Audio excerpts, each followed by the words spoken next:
प्रिय मित्रों, मैं लक्ष्मीकांत झा, सहायक प्राचार्य, कोशी महाविद्यालय खगड़िया, आप सबके साथ हिंदी स्नातक एवं स्नातकोत्तर का एक अति महत्वपूर्ण विषय खंड भारतीय काव्यशास्त्र के एक अंश काव्य लक्षण पर चर्चा करने जा रहा हूँ। इस चर्चा के पश्चात आप विभिन्न साहित्याचार्यों के द्वारा प्रदत्त काव्य लक्षण को जान पाएंगे। काव्य लक्षण की परंपरा को समझ पाएंगे एवं काव्य की मूलभूत विशेषता को जान पाएंगे। तो मित्रों, जब हम काव्य शब्द का प्रयोग करते हैं तो उससे संस्कृत साहित्य में गद्य एवं पद्य साहित्य का बोध होता है, किंतु काव्य शब्द का प्रयोग आधुनिक काल में कविता के लिए होता है। किंतु काव्य या कविता या गद्य की शेष विधाएं सब साहित्य है और साहित्य को समझने के लिए हमें निश्चित रूप से काव्य लक्षण को जानना चाहिए। तो मित्रों, एक बार हम विभिन्न साहित्याचार्यों के द्वारा प्रदत्त काव्य लक्षण या लक्षण शब्द विशेष शब्द है, हम इसे उन चिन्हों एवं विशेषताओं के साथ युक्त करके जोड़ करके देख सकते हैं जिनके द्वारा काव्य की पहचान होती है। काव्य क्या है, वे कौन से चिन्ह हैं, कौन सी विशेषताएं हैं जो एक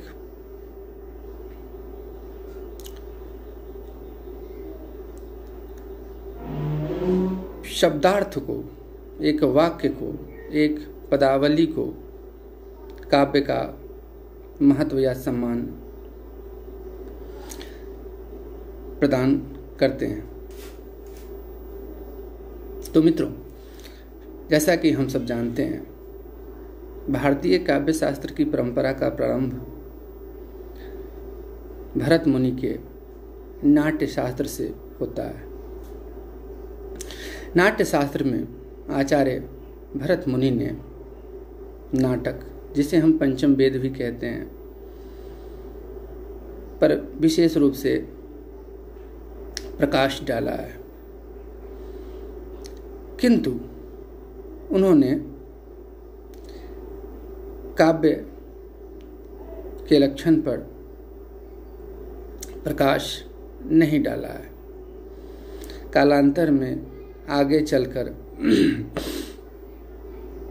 जब साहित्य का, काव्य का विकास हुआ तो परवर्ती आचार्यों को काव्य लक्षण की आवश्यकता महसूस हुई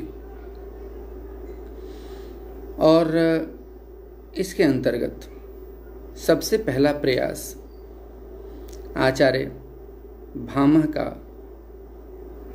हुआ। आचार्य भामह ने जो 6ठी शताब्दी में हुए थे, उन्होंने अपने ग्रंथ काव्यालंकार में काव्य की परिभाषा या काव्य लक्षण देते हुए कहा, शब्दार्थौ सहितौ काव्यम। शब्दार्थौ सहितौ काव्यम अर्थात शब्द एवं अर्थ का सहभाव काव्य है। मित्रों, जैसा कि हम सब जानते हैं, शब्द एवं अर्थ का अभिन्न संबंध है। शब्द शरीर है तो अर्थ उसकी आत्मा। जिस प्रकार आत्मा से हीन शरीर का कोई अर्थ नहीं है, उसी प्रकार शरीर से हीन आत्मा का भी कोई महत्व नहीं है। तो इस प्रकार आचार्य भामह ने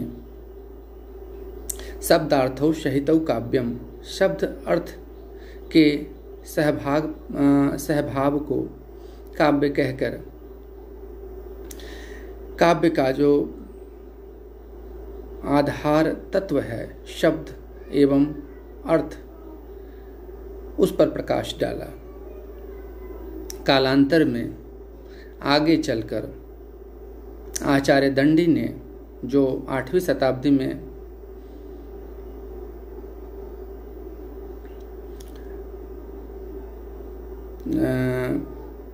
जिनका समय 8वीं शताब्दी माना जाता है, उन्होंने अपने ग्रंथ काव्यादर्श में काव्य लक्षण निर्धारित करते हुए कहा, तावदिष्ठार्थ शब्दार्थ व्यवच्छिन्ना पदावली। तावदिष्ठार्थ शब्दार्थ व्यवच्छिन्ना पदावली अर्थात मनोनुकूल इच्छित विशेष प्रकार की पदावली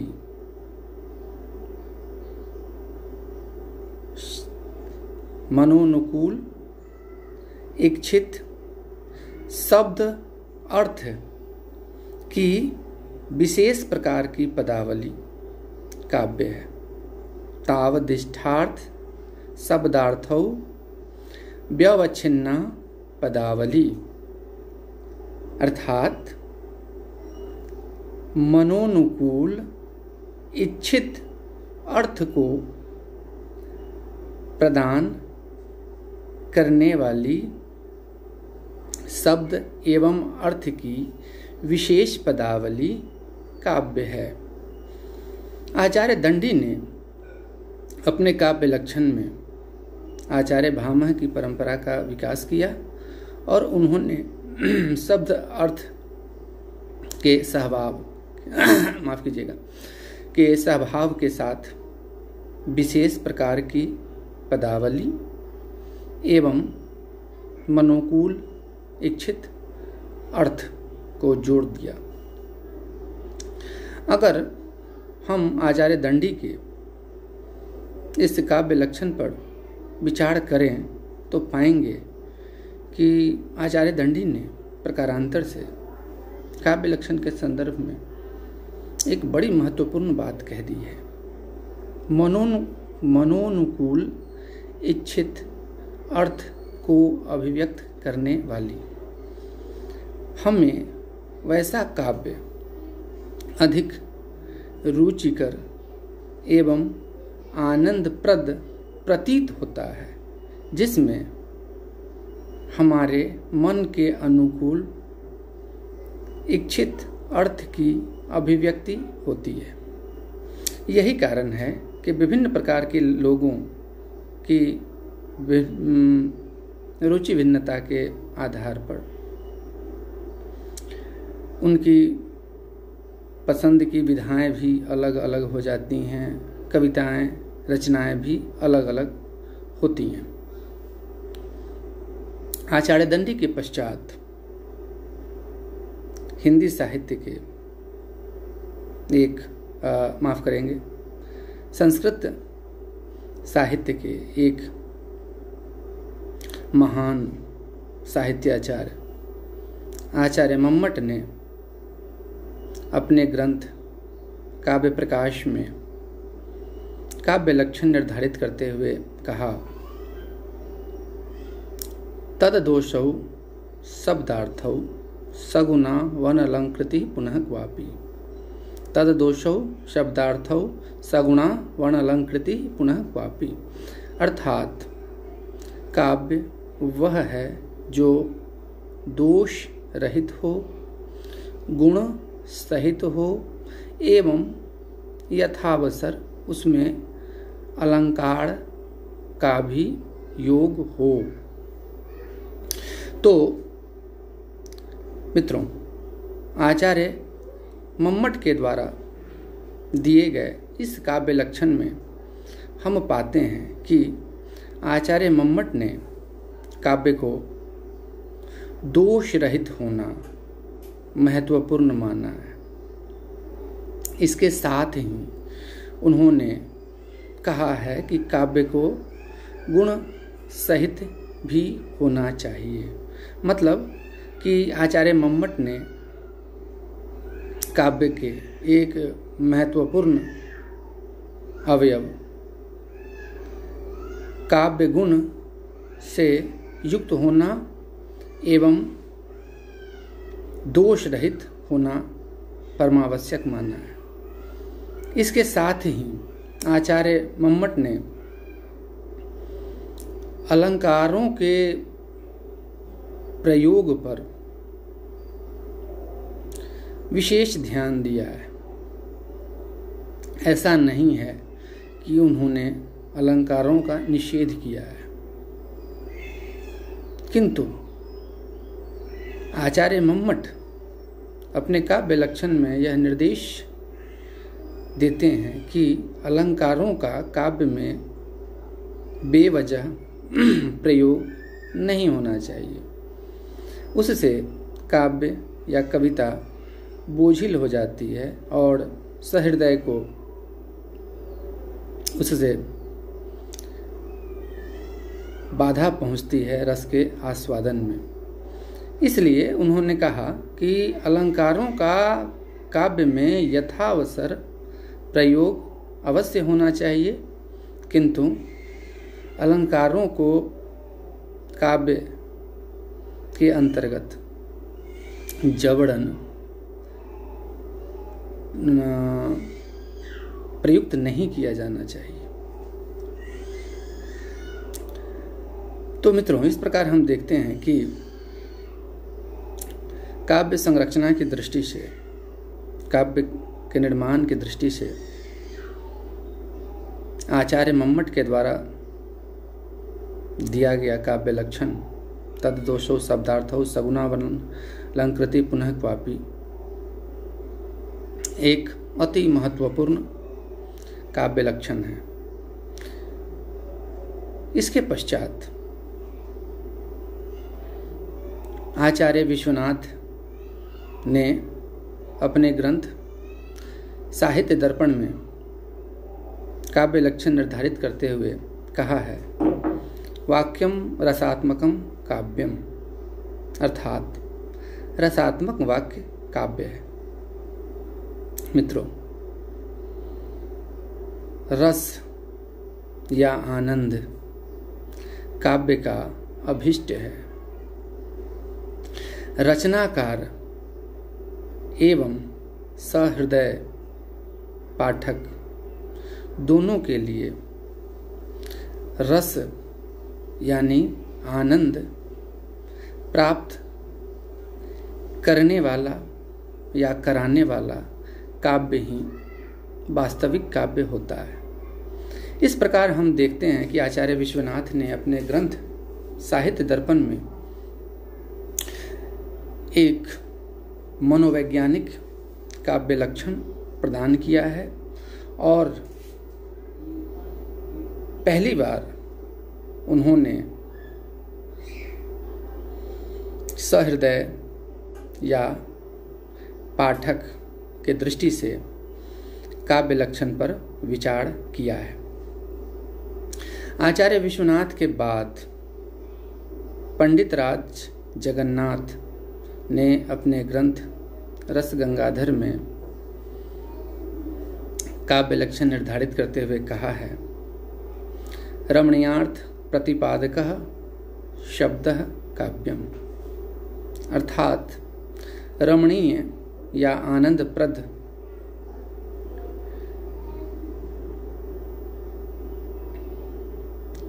अर्थ का प्रतिपादन करने वाले शब्द काव्य हैं। तो आचार्य पंडित राज जगन्नाथ के द्वारा प्रदत्त रमणीयार्थ प्रतिपादकः शब्दः काव्यम में मोटे तौर पर वही बात कही गई है जो पूर्ववर्ती आचार्यों ने कही है। रमणीय अर्थ का प्रतिपादन करने वाले शब्द काव्य हैं। रमणीय मतलब जो आनंदप्रद हो, मन को भाए, वैसे शब्दार्थ काव्य हैं। मित्रों, ये आचार्य भामह, दंडी, मम्मट, आचार्य विश्वनाथ एवं पंडित राज जगन्नाथ संस्कृत काव्य शास्त्र की परंपरा से आते हैं। अब हम हिंदी के एक अति महत्वपूर्ण या जिसे हम सर्वप्रमुख आचार्य कह सकते हैं, आचार्य रामचंद्र शुक्ल के द्वारा प्रदत्त काव्य लक्षण पर विचार करें। आचार्य रामचंद्र शुक्ल ने अपने निबंध संग्रह चिंतामणि के एक निबंध कविता क्या है, इसमें कविता या काव्य के लक्षण पर प्रकाश डालते हुए कहा है कि आत्मा की मुक्तावस्था ज्ञान दशा है एवं हृदय की मुक्तावस्था रस दशा है। आत्मा की मुक्तावस्था ज्ञान दशा एवं हृदय की मुक्तावस्था रस दशा है। हृदय की इसी रस दशा के संधान हेतु मनुष्य की वाणी जो शब्द विधान करती आई है उसे हम कविता कहते हैं। एक बार पुनः हम आचार्य रामचंद्र शुक्ल के द्वारा प्रदत्त काव्य या कविता के लक्षण को देखते हैं। जिस प्रकार आत्मा की मुक्तावस्था ज्ञान दशा है, उसी प्रकार हृदय की मुक्तावस्था रस दशा है। हृदय के इसी रस दशा के संधान हेतु मनुष्य की वाणी जो शब्द विधान करती आई है उसे हम कविता कहते हैं। तो मित्रों, आचार्य रामचंद्र शुक्ल के द्वारा दिए गए इस काव्य लक्षण में हम दो शब्दों पर विशेष रूप से गौर करें तो पाते हैं कि आचार्य रामचंद्र शुक्ल ने वास्तव में संस्कृत आचार्यों की परंपरा को ही विकसित किया है, मनोवैज्ञानिक रूप से भी। पहला शब्द है रस दशा और दूसरा शब्द विधान। रस यानी आनंद की अवस्था। साहित्य काव्य का प्रयोजन रचनाकार एवं पाठक सहृदय को रस दशा में पहुंचा देता है, आनंद की अवस्था में पहुंचा देता है। इसीलिए रस को ब्रह्मानंद सहोदर भी कहा गया है। रसो वैशः ब्रह्मानंद सहोदर माना गया है रस को। और आचार्य रामचंद्र शुक्ल अपने काव्य लक्षण में एक साथ रचनाकार एवं पाठक या सहृदय दोनों की मनोवृत्तियों पर विचार करते हैं और फिर अपना काव्य लक्षण देते हैं। दूसरी तरफ उन्होंने शब्द विधान कहकर शब्द, अर्थ, दोष राहित्य या दोष से रहित होना, गुण सहित होना एवं यथावसर अलंकारों से प्रयुक्त होना भी अर्थ समाहित कर दिया है। तो हम लोग निष्कर्ष के रूप में यह कह सकते हैं कि आचार्य रामचंद्र शुक्ल ने वास्तव में काव्य लक्षण की परंपरा को, काव्य लक्षण को एक सार्थक रूप दिया है। हिंदी साहित्य में आचार्य रामचंद्र शुक्ल का यह विशिष्ट अवदान माना जाना चाहिए। धन्यवाद।